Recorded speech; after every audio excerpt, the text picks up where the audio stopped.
Good morning, everyone. Can I take this time to greet one another with a good morning?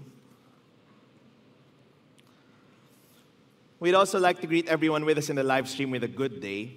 Now, today, as we prepare for our Sojourn Sunday, we're going to start a new series that's going to end the week before our anniversary Sunday.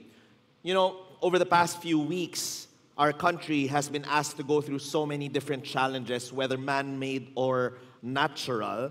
And in fact, there was this one article that I read that said that we are a very, very strangely loved country.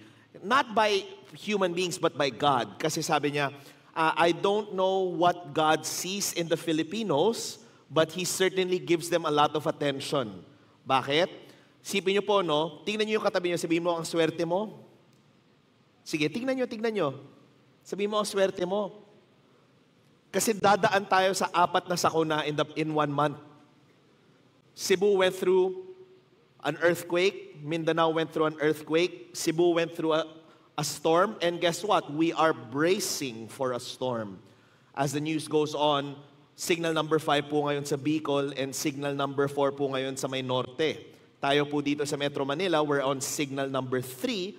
And in fact, there are so many storm chasers around the world who are paying attention to our country ngayon because this is considered to be the strongest storm to hit our country this year with a diameter of about 1,400 kilometers.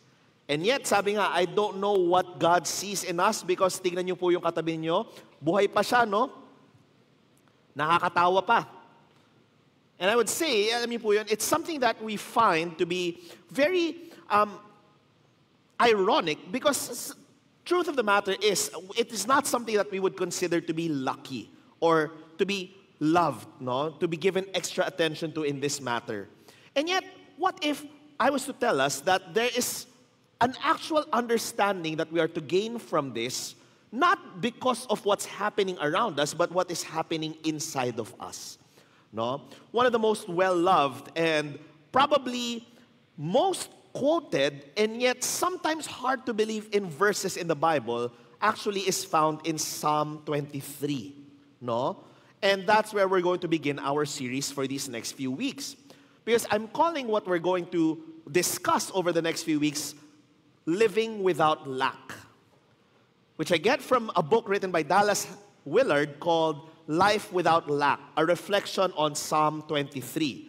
This week, we're going to begin with a topic on trust as we go through Psalm 23, verse 1 to 3. The following week, we're going to go through the topic of transformation through Psalm 23, verse 4 to 5. And on the third week, we're going to go to our conclusion and main topic called abundance, where we're going to discuss Psalm 23, verse 6. Why? Kasi po, no, there are very, very strange things that we see. First and foremost is that the idea of a shepherd, of being sheep, is not something that's highly looked at in ancient Israel. So pag tinignan po natin, it's not necessarily something that you would consider to be beneficial. Hindi mataas yung tingin natin sa ganyan.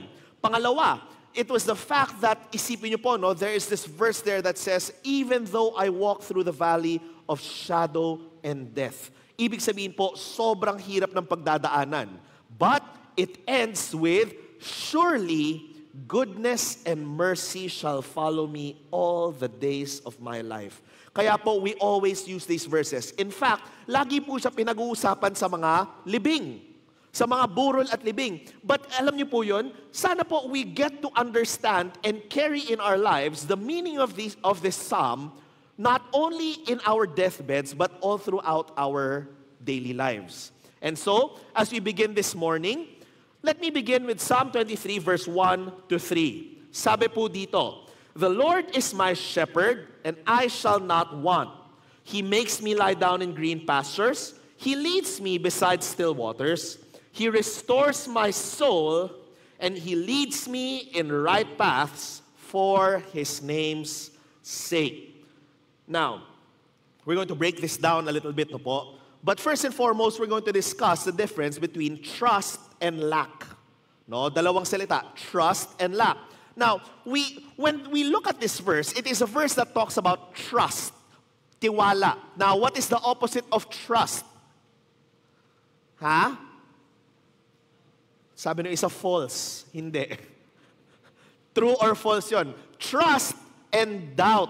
Diba? Now, doubt is a very important word. Kasi, alam niyo po yun, when we look at this, it doesn't seem to be a verse that talks about doubt. Kasi in fact, sobrang kawalan ng doubt po yung verse. But if we understand it deeper, there's actually another way for us to look at the opposite of trust in this regard. Bakit? Verse 1, sabi po, "The Lord is my shepherd, I shall not want." Now, pag tiningnan daw po natin yung Hebrew of the words "I shall not want," it does not hit us in the same way as the English. Bakit? Tagalogin natin, "I shall not want." Ha? Tagalog, sige, Tagalog. Wala akong gusto. Now, tingnan niyo yung katabi niyo. Tanong mo, ba't ka tumaya sa loto? Diba? I shall not want, wala akong gusto. Pero bakit ngayon inisip mo na, ano kaya kakainin ko mamaya? I shall not want, wala akong gusto. Bakit ganun? Kada nagsuscroll ka sa Instagram, naiinggit ka. No? Now, you notice this, when we look at it, it makes it seem like an imperative. Utos. Inuutusan tayo ng Diyos na, do not want.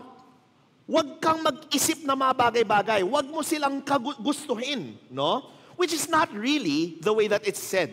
Kaya when we look at the Hebrew, a better translation is to say, I lack nothing. Why? Tagalogin natin yon. Ano yung sabihin ng I lack nothing? Walang nagkukulang sa buhay ko. Now, you notice the big difference? Yung isa, wala akong gusto. Pero yung sa kabila, sinasabi, walang kulang sa buhay ko. There's nothing lacking. No? And that's the actual understanding. The opposite of trust is lack. Sa lagay na to, pagkukulang. May pagkukulang ba yung buhay natin? Now, this verse is saying that when we understand this fully, a life with God feels as if nothing is lacking. Now, palapit na po ang Pasko. Lumabas na po sa kulungan si Jose Marichan. Lahat tayo, nagsimula na magtayo ng mga Christmas tree. No? Now imagine this, no po. One of the most, siguro ako, no, pinakagusto kong mga Christmas song comes from Apo Hiking Society, yung tuloy na tuloy pa rin ang Pasko. No? Why? Kasi it's a song about lack. Diba? Kahit na walang hamon, walang queso de bola, walang ganon. Pasko pa ba yun kung walang hamon, walang queso de bola? You know, I just came from Europe, no, the past week, and ang una kong ginawa, syempre, ay pumunta sa grocery. Kasi syempre, kinakailangan may makain sa bahay, no? Now, nagulat po ako kasi grabe ang presyo pala ng baboy ngayon. Sino po dito nag-grocery? Sige, kayo nang hindi nag-grocery. Hindi, di ba? Nakita niyo presyo ng baboy ngayon? Halos kasing mahal na siya ng baka. No? So sinabi ko, ano ba meron? Nagkaroon ba ng swine flu? Nagkaroon ba ng ano? Bakit ang mahal ng baboy ngayon? Sabi sa akin ng tindera, Sir, Pasko po. Sabi ko, ano ibig sabihin nun? Pasko po, lahat ng tao gusto ng baboy. Sabi ko, o nga naman, no? Bakit? Pagkatapos ng Pasko, tayo na yung baboy. No? Yun yung kasunod nun eh. No? Pero sabi ko nga, no? Is that what Christmas means? Pag may baboy, pag may hamon, pag may mga ganitong mga luto. That's why I like yung tuloy na tuloy pa rin ng Pasko. Kasi ang ending niya, ngunit kahit na ano mangyari, di ba? Basta't pag-ibig ang naghahari, sapagkat si Jesus ang kasama mo, tuloy na tuloy pa rin ang Pasko. You know, it tells you about a life of lack, but a life of trust as well. Psalm 23 verse 1 is about trust. Why? It does not tell us not to want anything. But it tells us, you know what? You can have everything in the world. But if you don't have the most important things, you will still want. You know, that's a big question we have to ask, no? Isang magandang tanong. How much is enough money? Sino dito gusto yumaman? liars go to hell. Gusto yumaman, gusto yumaman. Gaano kayaman? Diba? May number ba yan? Or does the number keep climbing? Kasi mapapansin natin yon. Here's a very good question, no? Sabi natin, pag makakuha tayo ng ganitong pera, pag makakuha tayo ng ganitong buhay, masaya na ako. Pero mapapansin po natin to, yung mga kilala nating ganong kayaman, yung mga tinitingala natin, kontento ba sila? Diba? Parang, ano ba yun? Gusto ba nila yung kama nila gawa sa pera? Gusto ba nila yung swimming pool nila, pwede sila lumangoy sa pera? Cartoons lang yun eh. Diba? That's why you notice this. Even in the best of circumstances, if you do not have the most important things in your life, you will want.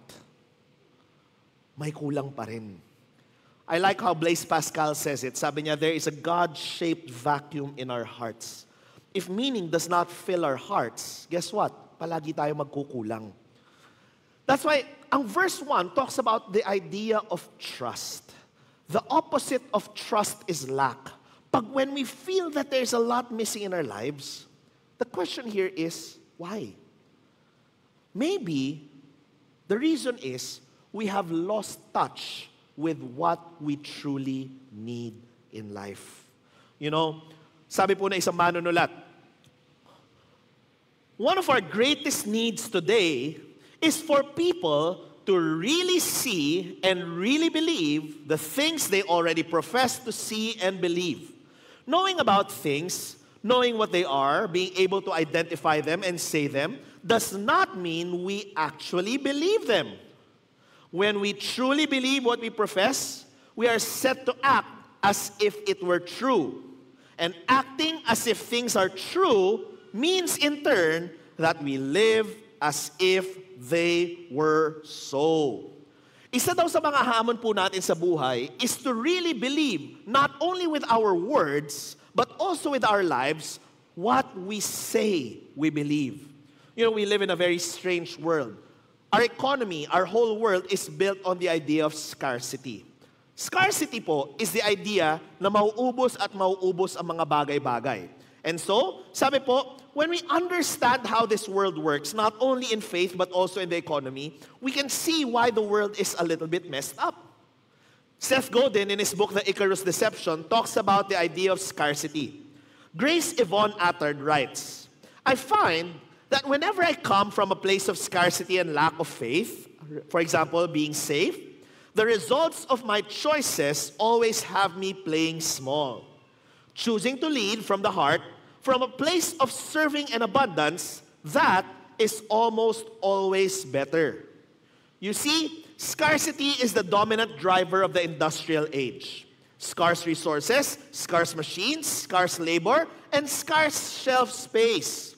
But, sabi niya, in a connection economy, which is the idea na gusto niya gawin, a giving economy, the connection economy thrives on abundance. Connection creates more connection, and trust creates more trust. And ideas create more ideas. Sabi niya, the problem of our world today is we live in a situation where ang ginagawa lang natin ay kuha tayo ng kuha. Sabi nga po that is one of the major problems of our world today. We say that life, or rather, human beings are built on society. Pero do we understand what society is? No? Society, by definition, is built on something called the social contract.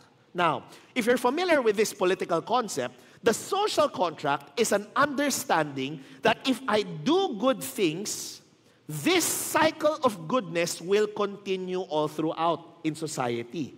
Diba? That's why, isipin niyo po, no, nung unang panahon, wala namang kontra-kontrata. Ngayon na lang po nagkakakontrata. Bakit? Tingnan niyo yung katabi ninyo. Sabi mo, sinungaling ka. Totoo po. Once upon a time, it was built on something called a social contract. Why? We had to believe that if we do good things to others, good things will happen to us as well. Now, naniniwala po ba tayo doon? Naniniwala po ba tayo doon? Isa pa. Naniniwala po ba tayo doon? Tanong. Bakit hindi halata? Diba? Now, can you imagine, no? Sabi ko nga, iyan isa sa malaking problema po natin sa mundo po ngayon. We build society on something called the social contract, pero pansin po natin, wala naman nag-iisip para sa kapwa eh. Puro sarili lang natin ang iniisip po natin eh. We always think about what is important for us. What is the most important for us. We don't think about how this life that we have can be used to help other people. Diba? Kaya sabi niya, abundance, which is the opposite, is the ability to understand that our lives are an overflow. Grabe, nagsisiumapaw ang kabutihan sa buhay natin, kaya mabuti ang nangyayari sa atin. But you notice this, our society is built in such a way of fear. Katakutan ang ginagawa po sa atin. Why? Kung hindi natin ayusin ang sarili natin, kung hindi natin alagaan ang sarili natin, walang mag-aalaga sa atin. Kaya, dapat unahin natin ang sarili natin bago natin unahin ng iba. Now, I get that in certain situations. Sabi ko po, galing lang po akong Europe. Sumakay kami ng eroplano. And kasama po namin yung baby po namin. And you know, sabi ko, sanay naman po ako lumipad sa eroplano. But, sabi ko nga po the reality of having kids is very new to me. So I've been flying for about 2 years with kids na po. And syempre, sinusulit po namin yung first 2 years kasi alam niyo po ba yon? Pag may baby kayo, libre. Okay, kayo na may alam, ako na may hindi alam. Na-research ko lang po Sabi, libre pala. So ibig sabihin, hindi mo kinakailangan magbayad ng ticket para sa baby. Madalas, hindi sa lahat ng beses, no? Pero madalas. So sabi ko, sulitin na natin. Sulitin natin para at least kasama natin yung anak natin, no? Now anyway, the reason behind that is because nakabuhat lang naman. Wala namang upuan, wala rin pagkain. So, alam niyo po yun, yung mga pre-flight checks, yung mga safety features, tuturuan kayo paano gumamit ng seatbelt, tuturuan kayo paano gumamit ng life vest, tuturusan yung emergency exit, di ba? Palibasa, tinutulugan niyo lang, no? Now, very funny kasi syempre, may briefing niya yung buong airplane, pero alam niyo po, dahil may dala kaming infant, may personal briefing kami when it comes to the infant. Kasi may personal seatbelt yung bata, meron siyang sarili niyang life vest, tapos i-explain pa na may bababa na oxygen mask in case of emergency. But sabi ko nga po palagi reiterate, I know that your instinct is to save your baby, but save yourself first so that you can save your baby. Okay? Lagi sinasabi yun kasi nga naman, no? Pag linagyan mo ng oxygen mask una yung baby at hindi mo in-oxygen mask sarili mo, so may hangin nga siya, pero sino mag-aalaga sa kanya after nun? Wala na, di ba? So dapat unahin ang sarili. I get that. That's a perfect example of the time na kinakailangan unahin ang sarili, right? Kasi it allows you to care for your baby afterwards. But you notice this? Palagi po tayo unahan. Gusto natin na una tayo. Sabi ko nga mapapansin natin yan. Talking about airports uli, no? Sabi ko, there's something wrong with us. Pansin niyo po yun, pagdating ng boarding call, nag-uunahan ng tao papunta sa boarding. Di ba? Di ba? Di ba? Parang nabagyo na po kayo Pero hindi niya ba natin naisip, sabay-sabay lang tayo lilipad? Pero ba't tayo nagtutulakan paharap? No? No, there is something na parang feel natin, kung hindi ako mauna, kung hindi ko to gawin, mauubusan ako. Di ba? Ika nga nila, di ko naubusan ka, hindi para sa'yo. Kung para sa'yo, para sa'yo. Kung hindi, hindi para sa'yo. But you notice this? We say these things, but when we act it, it's very different. Kaya yun yung sinasabi ni Dallas Willard. There is a big gap between what we believe and how we live our lives. The truth of belief, the truth of faith, is that if we live in faith, yung belief natin and our lives are supposed to be very similar. What we say is what we do. No? Kaya sabi niya, yun yung problema natin. We always say we have faith. But, when it comes to the truth of the matter, we always lose faith. We are afraid to have faith. So, si Dallas Willard continues, we have to discuss what abundance is. Kasi kung ang opposite ng trust is lack, so what is it to live in trust? It is to be able to understand the word abundance. Now, sabi niya, there are many passages in Scripture that show divine abundance and would be valuable to memorize, including two beautiful passages from the Old Testament. The first was written by the prophet Habakkuk, a man who had just seen his country completely devastated by war. Imagine what that would be like for you as someone who trusts in God. The question we will ask is, how could God allow this to happen? Yun eh. Di ba sabi po natin, ang buhay, di ba? Sabi nga, yung tatay ko was a very old Christian. So he became a Christian in the 70s. And sabi, if you understand Christianity in the Philippines, we grow in stages. Paano ko ba ito i-explain? Ngayon, mature na po tayo. In the sense na, ang understanding natin of faith is more nuanced. Pero nung nagsisimula, syempre, it's a very simple premise. Pag sumama ka sa Diyos, gaganda buhay mo. No? Pag nagtiwala ka sa Diyos, gaganda buhay mo. While that is true, tanong, tingnan niyo yung katabi niyo, tanong mo siya, may problema ka ba sa buhay? Tanong niyo, may problema ka ba sa buhay? Pag ang sagot niya, oo, tanong mo, bakit? Kala ko ba may Diyos ka? Diba? Kaya may mga tao, sinasabi nila, pag may problema ka sa buhay, ang rason yun ay kulang ka sa prayer. Sabi ko, that's not how it is. Kasi during the 70s, ganun yun eh. May kinakanta daw yung tatay ko dun sa church nila dati. Ang buhay ng Kristiyano ay masayang tunay. Woohoo! Yung mga ganun, parang sabi. Joke time eh, no? Parang anong klaseng mga kanta yan? Hindi. But now we understand deeper that life with God is much more beautiful, but that also does not mean tatanggalan ka ng problema. In fact, if we read the Bible deeply, life with God usually leads to problems. Jesus was not saved from the cross. Paul was martyred. Peter was martyred. In fact, very, very few followers of Christ who were found in the Bible lived to grow old. Marami sa kanila namatay ng bata. Marami sa kanila nagdusa. Why? They did it not for a prize that they could see in this world, but for a prize that they found in heaven. Di ba yun ang sabi po sa atin? There is something that is calling us to follow God. That we find that life with God is much more meaningful than life without God. Bakit?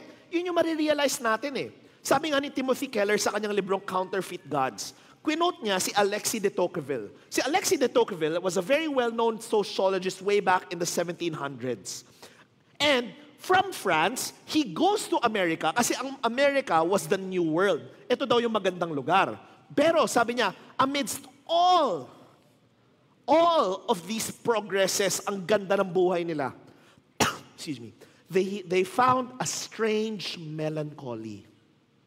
A strange melancholy. May kalungkutan na hindi maintindihan sa gitna ng kayamanan. Why? Sabi niya, it comes from a life that follows an incomplete joy. Yun yung realization natin eh.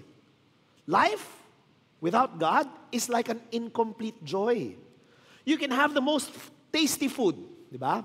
Pinakamasarap na pagkain sa buong mundo. What will happen? Nothing. Bakit? Yung pagkain na kakainin natin, magiging masaya tayo for like 2 seconds. After that, masakit na tiyan natin. We can have the nicest clothes. Guess what? Pagbili natin, pagkatapos ng unang labas, sasabihin natin, ay, ba't ganon? Iba na itsura. We can have the nicest cars. Pero guess what? Iririmata rin yan. Hindi nga nangyari kay Sara Diskaya, no? I mean, di ba? All of these are what you call incomplete joys. But you see, yun eh. We have to get to know what a life with God truly means. It does not mean a life with no problems. But it tells us that there is joy despite our problems. It continues and says, surveying the destruction, all you see is famine, disease, and death. Nevertheless, a vision of God's restorative power and love overcomes your grief, and you exclaim, when I heard, my body trembled. My lips quivered at the voice. Rottenness entered my bones, and I trembled in myself, that I might rest in the day of trouble. When he comes up to the people, he will invade them with his troops. And though the fig tree may not blossom, nor fruit be on the vines, though the labor of the olive may fail, and the fields yield no fruit, though the flock may be cut off from the fold, and there be no herd in the stalls, yet I will rejoice in the Lord. I will joy in the God of my salvation. The Lord God is my strength, and he will make my feet like deer's feet, and he will make me walk on my high hills. Habakkuk chapter 3, verse 16 to 19. Now, ang ganda na sinabi niya, these are the words of someone who trusts in God's abounding goodness and power in conditions of complete desolation. Yan ang salita ng taong kilala ang Diyos. Why? I believe that one of the reasons why we resist fully surrendering our lives to God is the fear that He might allow desolation in our lives. Totoo. Takot tayo. But, you know what? Whenever we're not afraid, that's where we're wrong. Kaya sabi ko kanina, di ba? The opposite of trust is doubt. But in this situation, the opposite of trust is lack. Why? Doubt is a very normal companion in faith. Yung pagdududa, very normal companion yan in faith. Bakit? Because faith, by definition, is to believe in things hoped for things unseen. It is not faith if the evidence is clear. No? That's called deductive reasoning. Nagtitiwala ako kasi obviously, pagkatapos ng gabi, may umaga. Kailangan ba ng Diyos kumilos para magkaroon ng umaga? Hindi. Bakit? Kahit ano mangyari, nagiging umaga talaga. Kumikilos talaga ang mundo. Now, tanong, pagkatapos ng ulan, may araw. Kailangan ba kumilos ng Diyos para mangyari yon?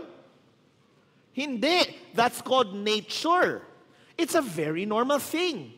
But when faith is involved, it calls the impossible, the invisible, to be real. Kaya the question of faith is not whether you believe or not, or whether you doubt or not. The question of faith is whether you trust in God enough to make Him real. Kasi ito yun eh. Imagine, the whole of the Bible is filled with the names of God. Elohim, Yahweh, El Roy, El Shaddai, Jehovah Jireh, lahat ng mga pangalan. And all of these names come from experience. The word El Roy is the one who sees in the desert. The word El Shaddai is the one who gives peace. The word Jehovah Jireh is the God who provides.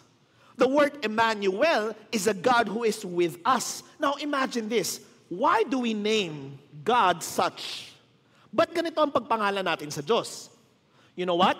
Yung asawa ko, recently pinapanood niya Physical Asia. Sino po nanood? Physical Asia. Sa taas. Anong pinanood nyo? Konti lang nanood. Balita ko, itong pinanood na lahat ng Pilipino eh. Bakit? Lahat ng tao nagalit kay Ray. Sabi ko, kawawa naman, kaibigan ko yun, si Ray Kerubin. Sabi ko, alam mo yun, strong man po yun eh.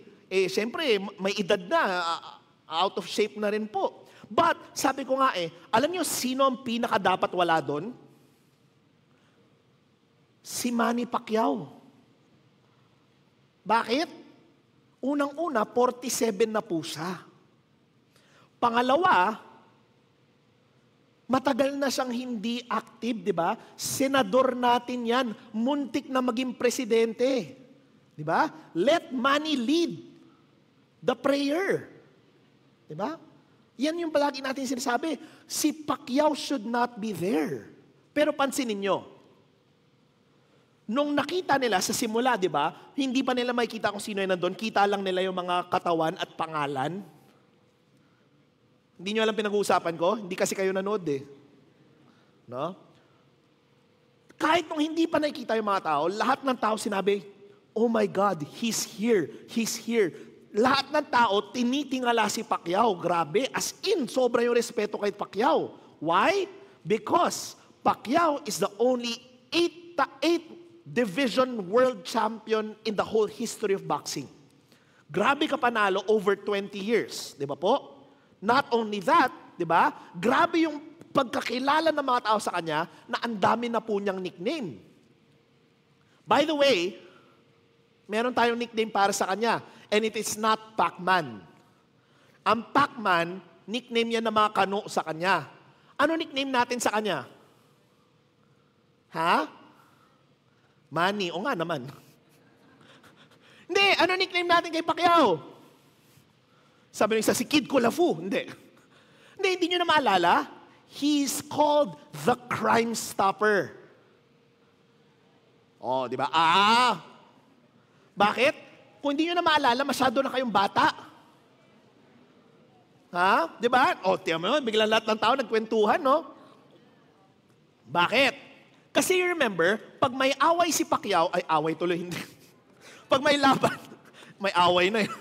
May laban si Pacquiao, walang tao sa kalye. Lahat ng tao nasa bahay, nanunood. Ang mga pulis nung panahon na yun, relax na relax kasi walang krimen na nangyayari.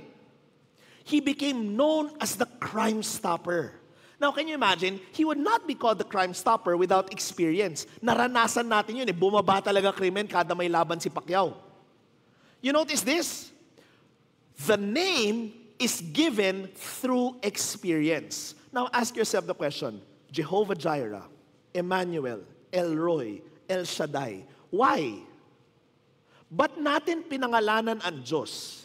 Because there was some time in our lives where we needed peace and God gave us peace. There was a time in our lives na nagkulang tayo and God provided in a weird way. There was a time in our lives when we were very lonely and God showed up and walked with us. We will never experience or know God without experience. Kaya yun yung tanong po dyan eh, no? Faith does not mean we do not have doubt. Because doubt means the challenge is great. And it is only when we are above what we can do that God shows Himself to be faithful. Bakit? Kung kaya natin, edi magpapakita ba ang Diyos sa atin? Siyempre hindi. God only shows Himself when the challenge is great. Kaya the question we have to ask is not if life is difficult. Sigurado yan. But the abundance of God comes not because life is not difficult, but rather, ito yon. What is the definition of abundance? A life without lack is a life in which one is completely satisfied and sustained no matter what happens. Again, sabi, no matter what happens. Kaya the words, I lack nothing, it's not because we have everything we want in this world, but rather because no matter what, we are sustained by the goodness of God. You know, yun eh. We need to, now the question is, how do we build the truth of God's abundance in our lives? The answer is for us to understand the role of our mind and heart. Now, sabi po ni Dallas Willard, the most important thing about you, ano po yun? It is crucial to our whole outlook about ourselves and our understanding of God that we think correctly about two fundamental things, minds and people. Now, what are minds? Not our brain, but your mind. You are more than anything else a mind. That is what makes you precious in a special way. Categorizing people and treating them in specific ways just because of their bodily features violates the central worth of the person as a mind.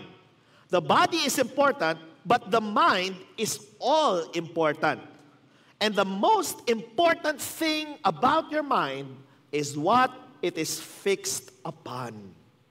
Ano ang focus ng ating utak? Ano ang focus ng ating puso? I'm using mind as a general term in this case, not distinguishing it from spirit or soul. Heart could also be used here, as is often found in the Old Testament, in cases such as Proverbs 23 verse 7, for as he thinks in his heart, so is he. And in 1 Chronicles 22:19, now set your mind and heart to seek the Lord your God. The mind, thought about in this way, is the most significant aspect of our lives because it is through our minds that we make effective contact with reality. Totoo po yan.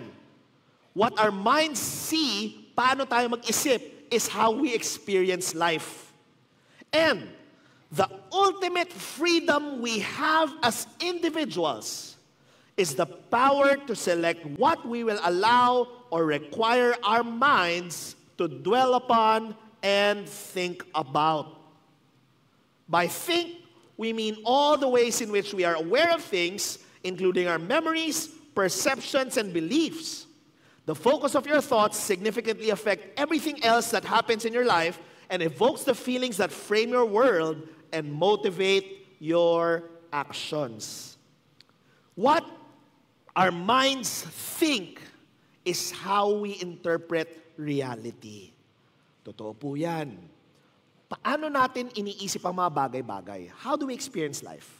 You know what? Recently, I saw one of our members, and matagal ko na hindi nakikita itong tao na to, but alam ko, ama nangyayari sa kanya. So when I saw this person, sabi ko, grabe, ang laki ng ngiti niya nung nakita ko.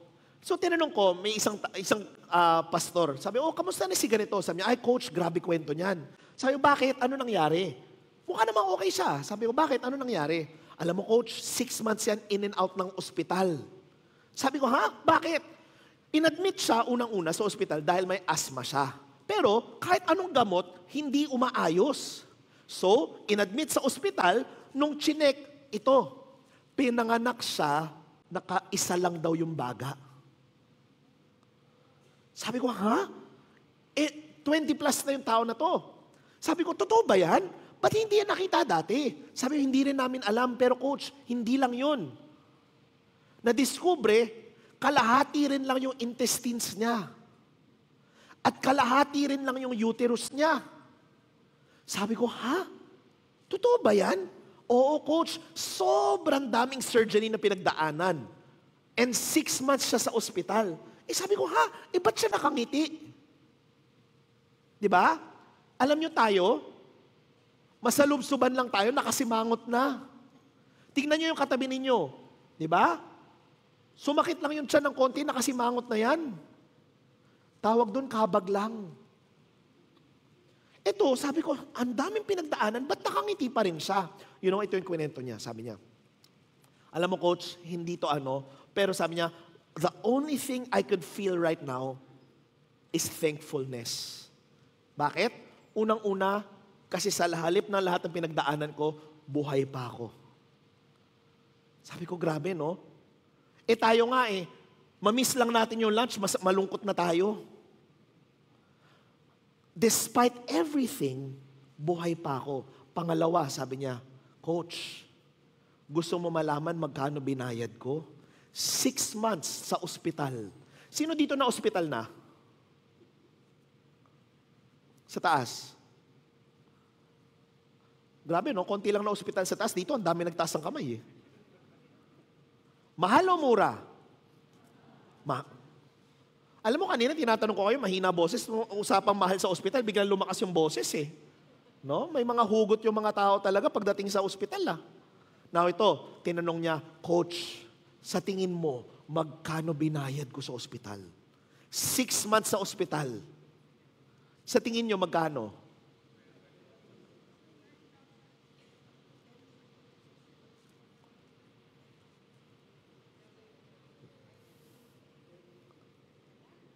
Wala. Wala siyang binayad. Bakit? Ito yung nangyari sa kanya. Sobrang weird. Sobrang kakaiba. Bakit?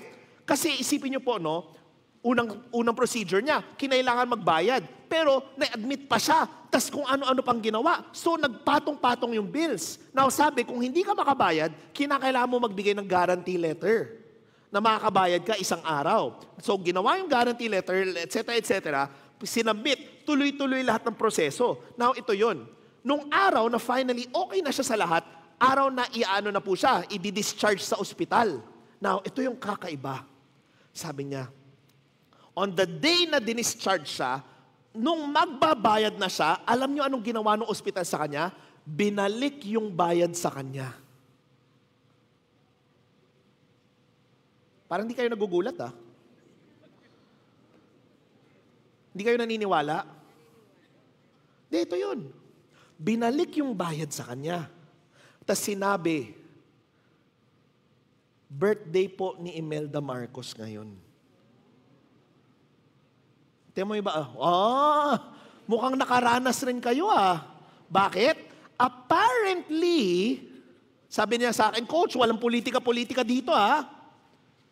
Pag birthday ni Imelda Marcos, lahat ng mga tao sa Philippine Heart Center, libre. So, million. Tiyan mo yung mga iba, nagpaplano na sila. Uy, ako ako nun. No? Apparently, pag birthday ni Imelda Marcos, lahat ng bills sa ospital binabayaran niya. So, sakto, isipin nyo, no? Hindi naman niya binalak or what not. Hindi naman niya pwede sabihin, alam mo, by hook or by crook, kahit nag-aagaw buhay pa ako, madi-discharge ako sa birthday ni Imelda. Hindi. Diyos na yun. Diba? Diyos na yun. Kaya sabi niya, hindi ko naman makukontrol yun. Pag alis ko, binalik pa yung bayad sa amin. Kaya sabi ko nga kung kayo magkakasakit, siguraduhin nyo, birthday ni Imelda. Diba? Sabi ko, kakaiba, no? Sabi ko, grabe yung ikot ng buhay. Grabe yung abundance ng Diyos. Kaya sabi niya, all I could think about is thanksgiving. Why? You know, God does not always answer our prayers the same way. But you know what? He always answers by giving us what we need. Sometimes what we need is money. And sometimes what we think we need is money, but what we need is strength. Sometimes what we don't need is strength, what we need is peace. And you know what? Yun eh. God is a God who supplies our needs. Now the question is, what do we believe? Yan yung gift ng ating buhay eh. We have the ability. Sabi nga ito, we have the ability and responsibility to keep God present in our lives, in our minds, and those who do so will make steady progress toward Him, for He will respond by making Himself known to us. Not only an ability, but a responsibility. Why? Kasi ganun po ang buhay. What we focus our minds on, what we allow our heart to dwell on, will dictate our life. Will dictate our response in life. Yun yung katotohanan po nito eh. Sometimes, what we want is easy lives. Gusto natin comfort, ease. Pero alam niyo po, hindi ko makalimutan ang kwento ni David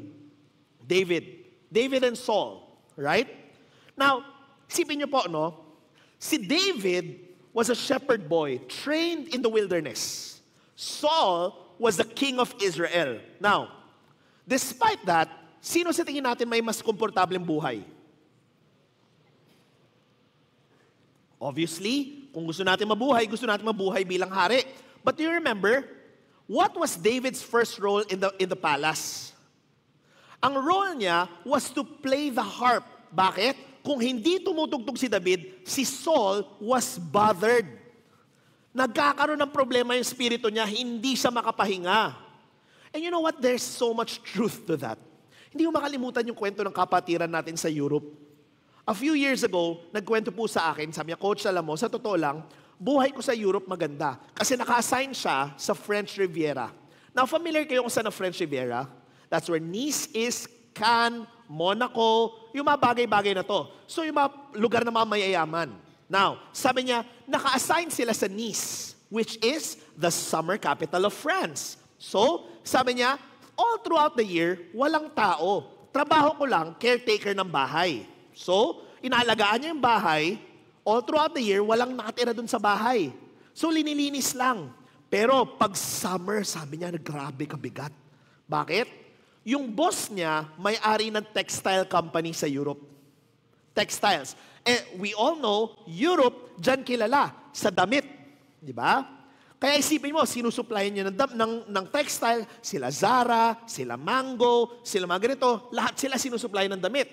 Now, pag summer, yung pamilya nila pupunta sa Nice, sa French Riviera, doon sila magsistay, titira sa yate, titira doon sa villa nila. Now, ito yon. Sabi niya, Coach, pag summer, grabe, lahat ng gaan ng buhay ko pag hindi summer, nababawi pag summer. Kasi, isipin niyo, Coach, 30 minutes lang tulog ko bawat araw. Sabi, bakit? Kasi, ang rule, bawal ka matulog bago ng amo mo, at pag gising na amo mo, dapat gising ka rin. Kasi pagsisilbihan mo siya. So sabi ko, okay, so ba't 30 minutes lang? Coach, hindi natutulog yung amo namin eh. Sabi, bakit? Party lang ng party. Now, ito yon. Coach, hindi yon for lack of trying. Hindi talaga siya makatulog. Sabi ko, paano mo nasabi? Isipin mo, Coach, no? Sa tabi ng kama niya, may isang bote ng alak at isang bote ng sleeping pills. Gabi-gabi, bago yung bote. Gabi-gabi, bago yung sleeping pills. Ibig sabihin, linalasing niya ang sarili niya at umiinom ng pampatulog. Gano'n lang siya katagal matulog sa isang araw? Tingnan niyo yung katabi ninyo. Sabi mo, walang gamot, ilang oras mo kaya matulog? Ang duda ko, yung mga katabi natin, kahit na walang gamot, kaya niya matulog hanggang bumalik si Jesus. You know, there's this verse in the Bible that I keep on remembering. Sabi, and the wicked will know no rest. You know, there's a gift in life sometimes that we don't count. It's called peace. Hindi natin binibilang yung blessing na yun, no? Kasi ang gusto nating yaman. Whereas these people, sabi ko nga, grabe, hindi sila makatulog with everything already. Kaya sabi, we have to understand, what are we keeping our minds on? We need to focus on keeping God in our minds, which is hard work, yet evidence of His presence in our lives will be seen when we need it most. That's why the most important aspect of keeping God present is to taste and see that the Lord is good. How do we do this? It's always by walking with the shepherd. You know, yesterday, dinedicate ko yung cafe na bagong bukas dito sa taas, which is one of our members. Nag-rent po siya na space and binukas niya yung cafe. And kinikwento niya, Coach, alam mo, actually, yung cafe na to, talagang regalo ng Diyos. Sabi ko, gets ko yan. Hindi, Coach, hindi mo gets. Sabi ko, bakit? Kasi, Coach, wala akong pera. Sabi ko, so paano mo binukas to?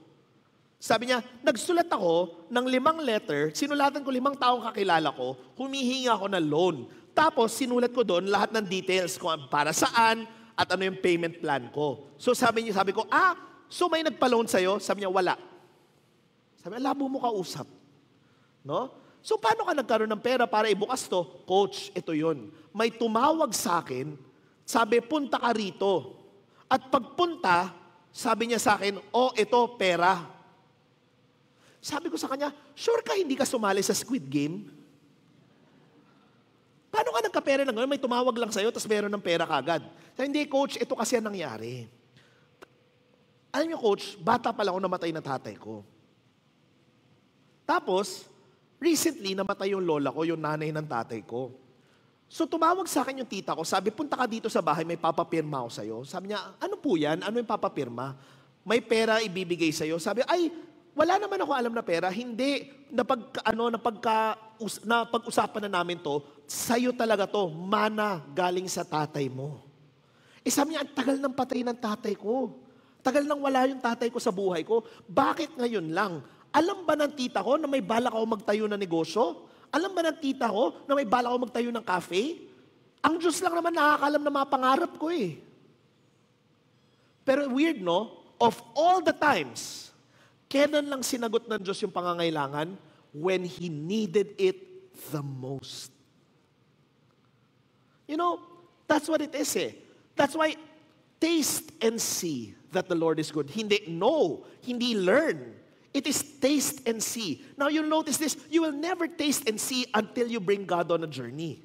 Kung hindi tayo naglalakbay kasama niya, paano? It's impossible. That's why it takes faith. And faith requires doubt. The things that we have to plan for, the things that we want to dream for, must be bigger than our capacity. Because if they're not bigger, then that's just us. That's not God. No? Kaya, continuing.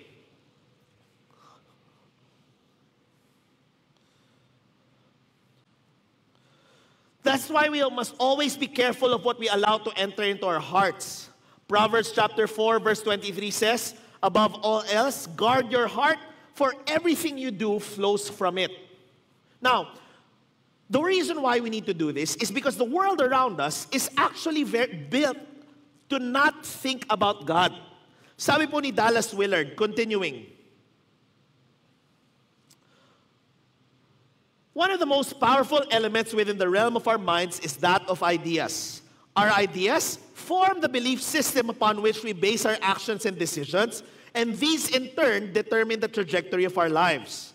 Living a life without lack involves recognizing the idea systems that govern the present age and its respective cultures, as well as those that constitute life away from God, and replacing them with the idea system that was embodied and taught by Jesus Christ. Mahirap po yun. Bakit? Ang buong mundo po natin is built in such a way na yung mga ideas nito na nabibigay po sa atin is for ourselves. Paul warned us that our struggle is not against flesh and blood, but against the rulers, against the powers, against the world forces of this darkness, against the spiritual forces of wickedness in the heavenly places. Ephesians chapter 6 verse 12. These higher level powers and forces are spiritual agencies that work with the idea systems of the world. And these evil systems have been used to dominate humanity through fear and self-obsession, so that the uppermost thing filling our minds is likely to be ourselves.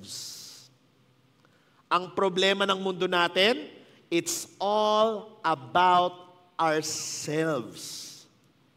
That is why Jesus' teachings emphasize the importance of death to self, giving up your life, and not seeking to save yourself. Yan yung sinasabi ko po kanina. What is left for us to do is to trust in God's goodness. You know what? That's something that we don't really understand. Bakit? Yung sinasabi ko po, no? We're facing several storms. And sometimes the storms that we face are natural. But you know what? Our country has gone through more than natural storms. Marami sa mga pinagdadaanan natin are man-made. Bakit? Because we have systems in our country that bleed us out.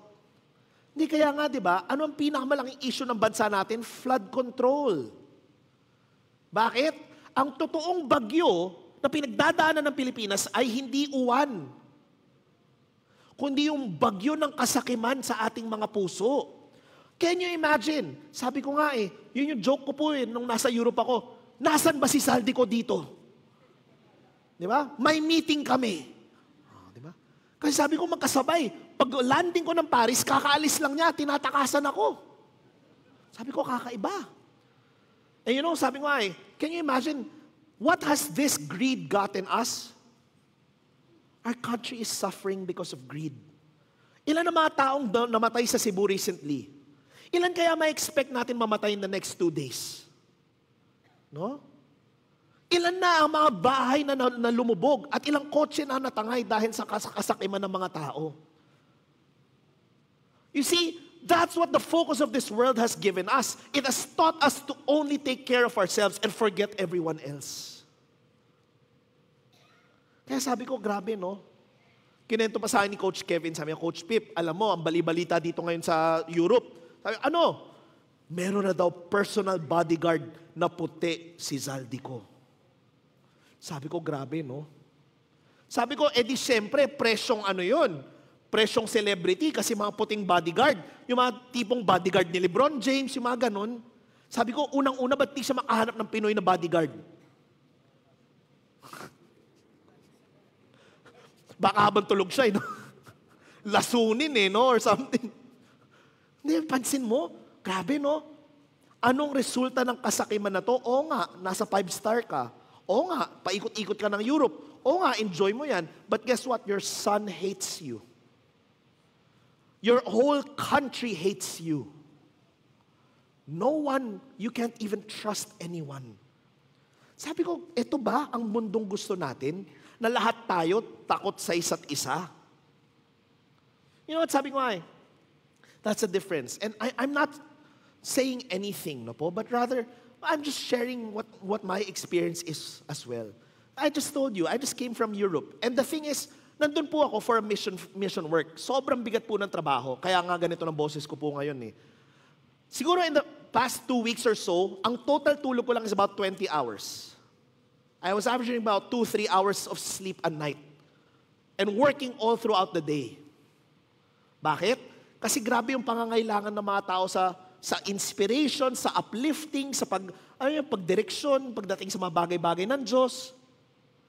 And so sabi ko yung asawa ko gusto sumama sa akin. So sabi ko, sige, sama. Alam niyo po bakit? Kasi syempre, tignan niyo naman. Joke. Hindi, yung asawa ko, she wanted to be there to support and help. Di ba? Eh, ang problema, we have 2 kids. We have a toddler and we have an infant. So sabi ko, I cannot bring both. Bakit? I'll be there to work, not to take care of kids. Kung dala ko yung 2 anak ko, edi malamang walang trabahong nagawa. So sabi ko, we have to leave our child. Kasi gusto mo sumama, so iiwan natin yung anak. Sabi ko, kanino natin iiwan? Sabi ng asawa ko, sige, kausapin ko nanay ko. At least, nandito yung nanay. Eh, pumayag yung nanay, so sabi ko, sige, sama na ako sa'yo sa Europe. But you know, despite that, sabi ko, kung kumausap ko ng mga tao dito, sabi ko, alam niyo po, can I ask a favor from you? Sabi ko, pwede nyo bang silip-silipin yung anak ko para siguraduhin buhay pa sila? Na may nakakain pa, may ganon. And so, I talked to several people that I trust. Kasi syempre, alam niyo po yun, it's very hard. Batang-bata pa at lahat. Kasama yung lola. Now, despite all of that, yung asawa ko, praning. So, ang ginawa niya, ininstall niya na CCTV yung buong bahay. Bawat sulok, kulang na lang pati toilet, sabi ko, utang na loob. Walang nakatutok sa toilet bowl. Diba? Hindi natin kinakailangan bantayan yan. No? So lahat, yung buong bahay namin, kasi ngayon mura na lang yun di ba? Yung tapo. Alam nyo yun, di ba? Yung matigwa 1,000 sa Shopee. Oh, kulang na lang nun para yung asawa ko bumili ng 10. Alam mo, laki-laki ng bahay. So, naglagay siya kung saan-saan. Now, ito yun. Dahil nga praning yung asawa ko, maniwala kayo o hindi, every 2 hours, sinisilip niya yung CCTV. Every 2 hours. Sabi ko, bakit naman every 2 hours? Kasi every 2 hours na ako nagpapadede. So, kada nagpapadede siya, tumitingin. So, sabi ko, kamusta naman anak natin? Ayun, kasama si ganito. Ayun, kasama si ganon. Ayun, kasama si ganon. Sino yung mga yan? Yung mga taong sinabihan ko. Pwede nyo bang silip-silipin? Alam niyo po, sabi ko, grabe, no? Hindi kami mayaman. Hindi naman kami maraming pera or whatnot. Hindi namin kaya bayaran ng mga tao para gawin yun. But you know, one of the most beautiful gifts that we had that allowed us to do this mission trip was the fact that so many people cared for us. Maraming taong sumilip, maraming taong nag-alaga. Alam niyo po, biglang may dadaan lang magdadala ng prutas, may dadaan magdadala ng pizza, may dadaan magdadala ng pasta. Parang nasa Europe na rin yung anak ko. Diba? But people would just come randomly to play with our kid, to take care of her, to take care of the people in the house. Grabe yung mga tao, nagmamahal lang po. And sabi ko, that's the opposite of Zaldico. Siya, ang kaya lang niya sandalan ng sarili niya. But the beautiful gift of a life with God, a life of abundance, is that. Sabi nga po Dallas Willard says, they spend their whole earthly existence trying to save, enhance, and enrich their lives. And what happens? They lose the most important things in their life. An intimate relationship with God and with others. And sabi ko nga that's why sabi ko, that's what's so important about our ideas. We can't always think about ourselves. When all we think about are ourselves, it closes us from God and from people. But when we live our lives for God and for people, guess what? God never lets us go. Sabi nga po ng Bible, if even earthly fathers can give good gifts, how much more our Heavenly Father? That's why the understanding, what do we focus on? Yes, maraming problema ang mundo. Yes, maraming pagkukulang meron sa buhay natin. Yes, mahirap ang buhay. Ang daming bagyong dadaanan. But what do we focus on? Do we focus on the fear? Do we focus on what is lacking? Or do we focus on God, who will be able to take care of us? Not with what we want, but with what we need. So that we will one day be able to say, the Lord is my shepherd, and I lack nothing.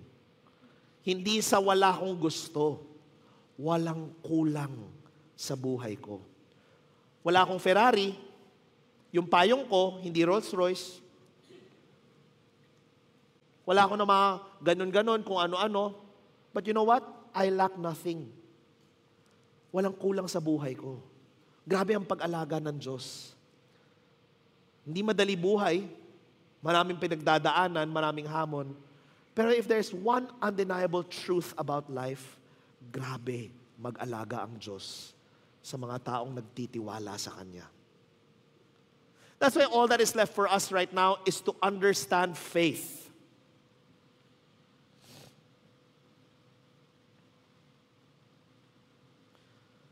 The 11th chapter of the book of Hebrews opens with another statement that eternal power and divinity are the invisible things of God that are seen in the visible things of creation. God, being invisible, is the source of all that is visible, and we use our understanding of creation to see what cannot be seen with our eyes. The author of Hebrews wrote, "Now faith is the substance of things hoped for, the evidence of things not seen." Hebrews 11 verse 1. Faith, born out of experience, is the means by which the mind contacts reality. If I hope to have light in a dark room, my faith in the light switch leads me over to the light switch, which I then flip up, and I have what I have hoped for. Light that fills the room. Can you understand? Sabi ko, grabe, no? Totoo. What makes us move is the belief that something will happen. You see, that's what experience with God is. The belief that when we experience God, something will happen. Kaya sabi niya, when we make contact with God, a flow of energy comes to us. And that energy is directly the source from which Jesus worked, and we can know it by our experience. If we find that there are things lacking in our life, may mga kulang sa buhay natin, there's one thing I'd like to say. Look for God. Take Him on a journey and trust in His goodness. You will always know that you have experienced God. Why? Because that experience of God brings a certain energy in our life. Nagkakaroon tayo ng energy para kumilos at gumawa ng mga bagay-bagay. And those things are not always for ourselves. Usually, when God meets us, He asks us to take care of people. He asks us to do things for others. Kaya my suggestion, is to take God on a journey. Pag may kulang sa buhay natin, tanungin natin bakit. Ano yung pagkukulang ng buhay natin? And we have to ask that prayer from God. Lord, kung totoo ka, iparamdam mo ang sarili mo sa buhay ko. Hindi lang sa gitna ng masasayang panahon, kung hindi pati sa gitna ng bagyo, sa gitna ng sakuna, sa gitna ng problema, at sa bawat hamon ng buhay. You see, we are not exempt from hardship. We are not exempt from challenges. But you know what? When we experience God in our lives, He allows us to experience an energy. And that energy will lead to filling, to fulfillment. And you will realize, even though you walk through the valley of shadow and death, you will fear no evil, for God is with me. And thy rod and thy staff, they comfort me. And we will end with saying, surely goodness and mercy shall follow me all the days of my life, and I will dwell in the house of the Lord forever. As we prepare for the next few weeks, my suggestion, every single day, basahin nyo, slowly, not fast, Psalm 23. Reflect kayo sa buong Psalm 23 hanggang maging totoo siya sa buhay natin. Because God is energy. As we end, allow me to share with you a story that I came across that I found so beautiful. This story happened in 1976 in the life of a man by the name of Shavarsh Karapetyan. Shavarsh Karapetyan was a world record-setting swimmer. Magaling lumangoy, competitive sa sport, sobrang disiplinado. And at that time, in 1976, he was training, tumatakbo siya around Armenia. And he was in the middle of a 13-mile jog. So nagja-jogging lang siya. When all of a sudden, in the middle of all of that, may isang bus na dahil overloaded siya at lahat, went careening off a bridge straight into the lake where Shavarsh Karapetyan was running. At that moment, he had a choice to call the police, to ask for help, or to be the person who helped. And he chose to help.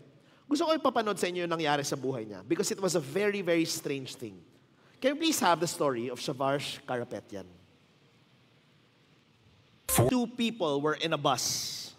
Out of 92, Shavarsh Karapetyan dove again and again for 20 minutes, bringing 46 people back to the surface.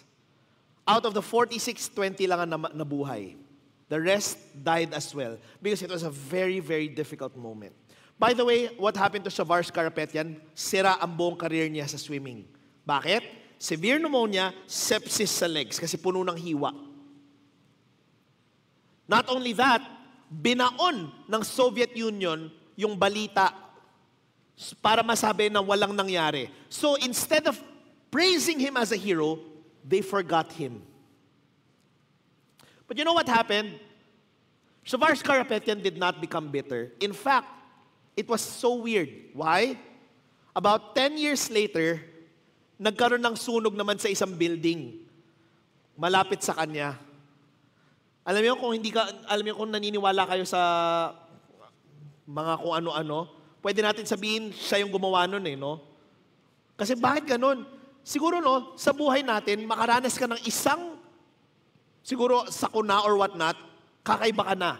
Pero kung yung sunod-sunod, kung naniniwala kayo sa final destination, sabi ko, tindi, may humahabol sa kanya. Bakit? Unang-una, hindi yun yung first bus accident that he survived and helped with. Yung first one was in 1972. This was in 1976. 10 years later, he survived the plane crash. And the last incident, may nasusunog na building, pumasok siya para magligtas ng mga tao. Yun lang finally, sinabi ng mga authorities, alam mo, itong tao na to bayani. dapat siya itingala. So in-interview siya, anong naalala mo tungkol dun sa panahon na nagligtas ka ng mga tao galing dun sa bus? Ang sagot niya, sana mas marami pa ang naligtas ko. Hindi niya sinabi, alam mo, nagsisisi ako kasi nasira ang career ko, wala naman nag-appreciate sa akin at lahat-lahat. Hindi yun eh. Ang ending niya, alam mo, may opportunity pa ako makasave ng mas marami, hindi ko nagawa. That's my regret. And when I was watching that, sabi ko, grabe no? Can you imagine if our world was filled with people like that? Siguro ang mundo natin will be a much kinder and much more beautiful world. Ang problema natin, ang mundo natin punong-puno ng mga taong makasarili. Sakim. Ang iniintindi lang ang sarili. And you know, that's the reason why our church exists. Why the work of God exists. Because again and again, Jesus Christ kept on saying we must die to ourselves, forget ourselves, and live for Him. And so many of us, our country is 97% Christian. But the question I have is, how many of us actually forget ourselves and live for God? And how many of us say we do, but what we say we believe and how we live life are very different? Isipin niyo po, sabi ko po, ang daming sakuna pinadaan ng Diyos sa atin. And yet, they call us lucky. I would say, we're not lucky. But we are loved by God. Because every single time, He asks us this question, totoo ba ang Diyos sa buhay natin o hindi? Totoo bang may Diyos tayo? Or sabi-sabi lang to? Totoo bang nagtitiwala tayo sa Kanya? At naglalakbay tayo kasama Niya? At ang buhay natin ay binibigay natin sa Kanya? Or sinasabi lang natin yun para magkaroon ng magandang buhay? So at the end of the day, the end point of Psalm 23 verse 1 to 3 is faith which looks like trust. Do we trust that our God will lead us in the right paths, to lead us beside still waters and straight paths? That means we follow God wherever He leads, whatever happens. Our challenge is for us to believe that our life is meant to be lived for God. Over the next few weeks, we'll continue our series on Psalm 23. But today, let's all rise as we end in prayer.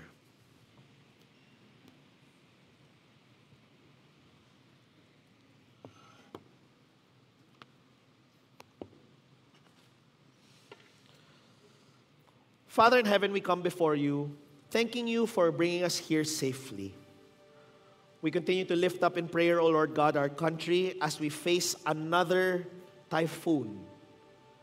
We lift up in a special way, O Lord God, Bicol as they go through signal number 5, and the north as they go through signal number 4. Lord, you are the God who can calm the storms. You are the God who allows us to walk on water. You are the God who gives us peace that passes understanding. You are the God who makes us smile at the storms. Lord, we ask for your grace and mercy to be with us in these moments. Samahan niyo lang po, Panginoon, ang bansang Pilipinas. Sa gitna ng aming mga pinagdadaanan, sa gitna ng aming mga haharapin, Panginoon, aming Ama, ang inyong grasya, ang inyong kahabagan, ang siyang hinihiling namin na sumama po sa bawat isa. Sa mga taong masasalanta, Panginoon, aming Ama, tulungan niyo lang po sila, Panginoon. Samahan niyo po sa gitna ng bagyo. At sa mga tao, Panginoon, na maliligtas, turuan niyo po kami magpasalamat Pero turuan nyo rin po kami, itanong, ano ang role namin dito para makatulong? Ba't nyo kami linigtas? At para saan? Panginoon, balutin nyo lang po ang Pilipinas sa inyong kamay. Samahan niyo po ang bawat isa sa aming paglakbay sa mga mabibigat at mahirap na panahon. Salamat po, Panginoon. Sa aming paghiwa-hiwalay, gawin niyo lang po ligtas ang aming pag-uwi. Balutin niyo lang ang bawat isa sa inyong presensya, sa iyong Espiritu Santo. Sa aming pagbalik sa mga eskwelahan, trabaho, negosyo at bawat na ginagawa, gamitin niyo lang po ang aming mga buhay para sa inyong kaharian.